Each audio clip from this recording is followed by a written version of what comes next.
Fairy tale romances aren't supposed to begin on the Adriatic. But what if the first ripple of Harry and Meghan's love story traces back to a single, sun-bleached yacht invite that never quite sank? One resurfaced screenshot from 2016 has the internet asking whether the Duchess's past is just Hollywood hustle or the prologue to a far stranger royal saga. Back in February 2016, a 20-something Pennsylvanian named Adam Haun fired off a casual tweet to Meghan Markle. "Any chance you'd join my friends and me for Yacht Week Croatia? Week 35, Aug 25, Sep 3. For months it sat ignored in Twitter's dust-layered archives, until the royal sphere's watchdog account Meghan's Mole dug it up and reposted it in mid-2025, sparking a fresh storm of side-eye emojis and speculation threads. Within hours, Yacht Girl was trending again, fueled by TikTok explainers and YouTube receipt compilations that treated Haun's 8 lines of text like the Rosetta Stone of a hidden timeline. Why the frenzy over one polite invite? For skeptics, it slots neatly into a whispered narrative. An ambitious actress navigating an exclusive party circuit, Soho House lounges by night, Mediterranean decks by day, where VIP introductions blur into private networking. Supporters, meanwhile, see nothing more sinister than a friendly "got an extra cabin" message from a travel-obsessed acquaintance. Either way, that screenshot is the first puzzle piece viewers can hold in their hands, and it refuses to disappear. But one blurry DM is only the bow of this story, and the next clue lies deeper in the yacht girl myth itself. The phrase sounds salacious, but in Hollywood speak, a yacht girl is less about scandal and more about access. Floating cocktail parties where rising actors, brand investors, and the occasional royal share a few sun-drenched days, swap contacts, then vanish back to LA or London. Think of it as Cannes minus the red carpet. Invite-only crews mixing film money, tech cash, and discreet matchmakers who curate the guest list. Meghan's name first brushes that scene in April 2015, when a launch party for Soho House Istanbul splashed across Instagram. A resurfaced snap shows her laughing beside Oscar winner Eddie Redmayne and photographer Jason Bailey, champagne glasses catching the soft Bosphorus glow. On paper, it's just a chic opening night, but the timing raises eyebrows. Prince Harry was in Turkey the same week for Gallipoli commemorations, only a short flight from the party. Fans now scour flight trackers, Instagram geotags, even blurry bar receipts hunting for overlaps. Add the 2016 Croatia invite and you get a breadcrumb trail, Soho lounges in Istanbul, then a yacht loop in the Adriatic, then whispers of a London intro dinner months later. Why does any of that matter? Because proximity fuels perception. To skeptics, Meghan's steady orbit around Soho House, where producers rub shoulders with venture capital and minor royals, looks intentional, a networking plan disguised as summer fun. To defenders, it's no different from any ambitious actor grabbing tickets to Sundance or Cannes. Either way, the label stuck. Every time yacht chatter resurfaces, it drags that 2015 photo back onto timelines, reminding viewers that one candid moment can feel like a smoking gun if you're already convinced the puzzle spells something darker. But guest lists are only intriguing when you glimpse who might have stood just off camera, and one rumored name changes the whole royal equation. Here, where the story tilts from spicy to combustible. Royal Watch forums claim Meghan first crossed paths with Prince Andrew on a late summer charter cruising the Ionian Islands in 2015, 2 seasons before the world thinks she met Harry. The evidence? None solid, just yacht manifests that place Andrew in Corfu that August, a now-deleted LinkedIn post from a crew member who hosted Suits talent, and a blurry deck selfie some swear shows Meghan's profile behind a pair of Dior shades. On its own, that's tabloid vapor. But Andrew's name drags in the heavy cargo of the Epstein scandal. The palace has spent years airbrushing every timeline that puts him near young actresses, let alone at sea. So if Meghan really did mingle on the same deck, even innocently, the optics implode the official fairy tale. Actress meets prince on blind date, sparks fly, the rest is history. Instead, you're staring at a web of private introductions, VIP hosts, and advance whispers inside royal circles. Court correspondents say that's why the topic is radioactive. If Meghan encountered Andrew first, the palace chronology unravels. Harry looks naive, the Sussex meet-cute seems scripted, and Andrew's own controversies echo inside a very modern marriage. Even mainstream outlets tread lightly. One wrong phrase invites libel suits from every corner. Royal commentator Lady Colin Campbell fanned the flames in a 2025 podcast, hinting at a deckside liaison she can't legally outline yet. Minutes later, her lawyers clipped the episode, but the tease was enough. Google searches for Prince Andrew Meghan yacht spiked 800% overnight. What we know for sure is minimal.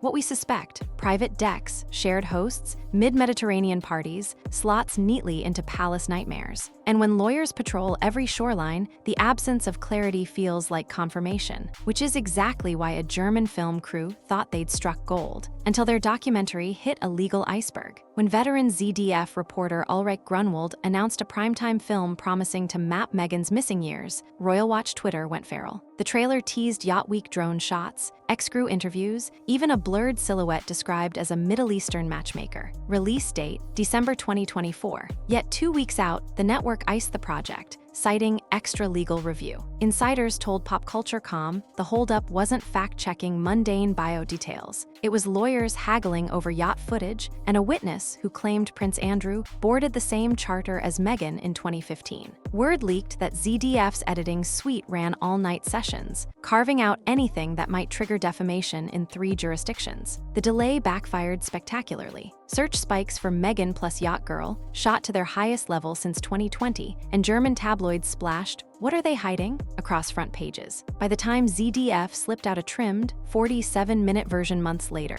minus every scene shot longer than 3 seconds, viewers felt robbed, convinced the real story was still locked in a hard drive somewhere in Mainz. While broadcasters trimmed frames, internet sleuths grabbed screenshots and turned rumor mining into a cottage industry. Meet the unpaid archivists: Meghan's Mole, Royally Sage, Yankee Wally, usernames that flash across X, Threads, and Reddit every time the hashtag YachtGirl bubbles back up. One posts a dusty DM, another unearths a 2015 Soho House guest list, a third stitches the finds into a 90-second TikTok breakdown that racks up 1 million swipes before breakfast. Their method is messy but powerful. Single clues, an Instagram geotag, a crew member's LinkedIn brag, a cropped deck selfie get pinned to giant megboards where patterns start to look like proof. When traditional outlets tread lightly, these hobbyists scream screenshots or "it didn't happen," and the algorithm loves them for it. Every repost resurrects half-forgotten whispers. Soho House Istanbul 2015, Croatia Week 35 invite, mysterious Corfu charter. Threads stretch hundreds of comments deep,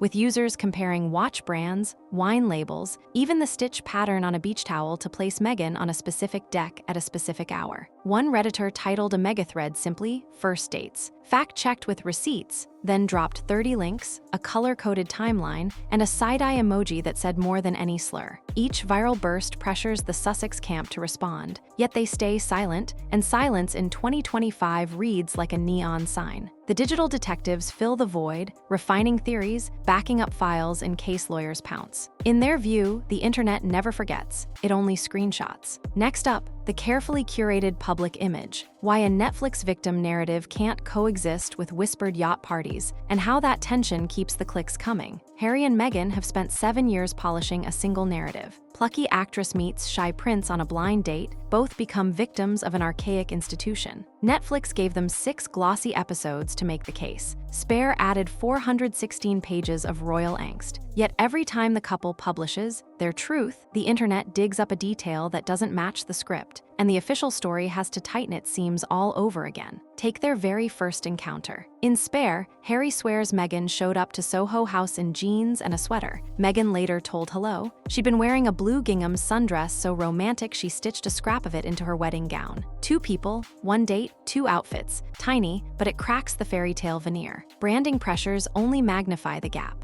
Meghan's 2024 lifestyle venture launched as American Riviera Orchard, the ultimate Montecito chic name, then abruptly rebranded to as Ever 4 months before her Netflix cooking show. Insiders whispered the switch was preemptive. Trademark hiccups and optics audits flagged by advisors who want zero baggage clinging to a future home goods empire. Behind the scenes, lawyers circle like paparazzi drones. Britain's new anti-SLAPP bill, designed to stop wealthy figures from muzzling critics, hasn't fully passed, but even the draft text has editors triple-checking royal copy for libel risk. Rather than fight every rumor in court, Team Sussex often opts for strategic silence, blanket denials where possible, legal letters where necessary, and no comment on anything yacht adjacent. It's damage control by subtraction, and the emptier the record gets, the louder the speculation becomes. Veteran royal watchers can smell the tension, so can YouTube numerologists and TikTok sleuths, and one aristocratic gossip queen just poured rocket fuel on it. No one slings royal shade quite like Lady Colin Campbell. Across 800+ Sunday at Castle Goring webisodes, she's accused the Sussexes of everything from protocol faux pas to power grabs, yet even Lady C treads carefully around the yacht whispers. In several 2025 uploads, she flashes a knowing grin, then mid-sentence cuts herself off with, "I am legally constrained. The documents will surface soon enough." The truncated tease has viewers scouring every frame for clues, pushing her subscriber count higher each time.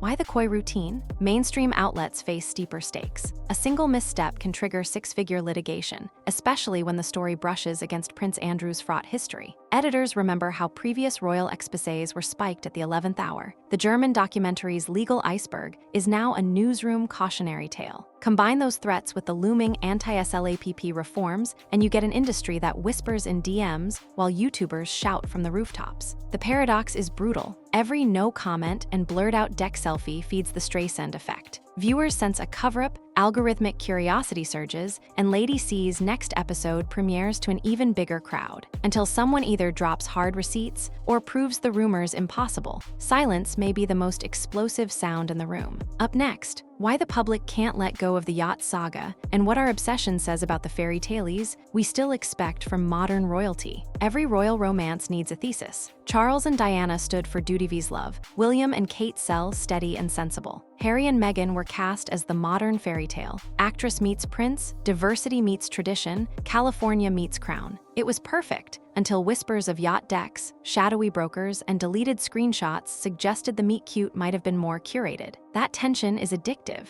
Social media sleuths chase it because it rewrites a story they've already memorized, while critics use it to prove the monarchy still operates behind velvet ropes and non-disclosure agreements. Even supporters keep clicking. Half-hopping the next thread finally debunks the rumors for good. Psychologists call this cognitive itch. Our brains nag us until loose narrative threads are tied up. Double standards crank the volume. When Princess Eugenie's husband Jack Brooksbank was photographed partying on an Ibiza yacht in 2021, tabloids tut-tutted for a day and moved on. He was just networking. Swap in Meghan, an outsider, American, biracial, divorced, and suddenly the same backdrop plays like a smoking gun. The unfairness only intensifies the fixation. Fans defend more loudly, detractors dig more deeply, algorithms reward both. Finally, there's the royal echo chamber itself. The crown has always thrived on polished surfaces. Any scratch in the lacquer suggests hidden rot. If Meghan's past really is just actress on holiday fun, the palace's hypercaution seems excessive. If it hides something spicier, the silence feels strategic. Either way, the mystique stays alive because no authoritative voice will, or can, settle the matter. And that brings us to the shoreline where every theory runs aground. Hard proof is scarce, curiosity is bottomless, and fairy tales never float quietly once the water turns choppy. One tweet, a handful of party photos, a documentary trimmed past recognition. On paper, none of it should threaten a Duke and Duchess who stepped away from royal life years ago. Yet here we are, still scrolling through deckshare shadows and cross-referencing flight logs because the questions won't drown. Maybe Meghan did accept a yacht invite. Maybe she networked like any hungry actor. Maybe, just maybe, a prince's uncle was leaning on the same rail with a glass of rosé. None of it proves villainy. All of it complicates the fairy tale marketing we were sold. And that, more than any blurred selfie, is why the story keeps resurfacing. It forces us to decide whether we prefer a flawless legend or a messy, human truth. So the next time Yacht Girl trends, ask yourself what evidence would actually anchor the rumor, or if you've grown more invested in the mystery than the facts. Because in the end, the real royal scandal might be our collective refusal to let fairy tales sail off into calm, forgettable seas. Until someone opens the vault or the hard drive, those waters will stay troubled, and the clicks will keep crashing like waves against the hull.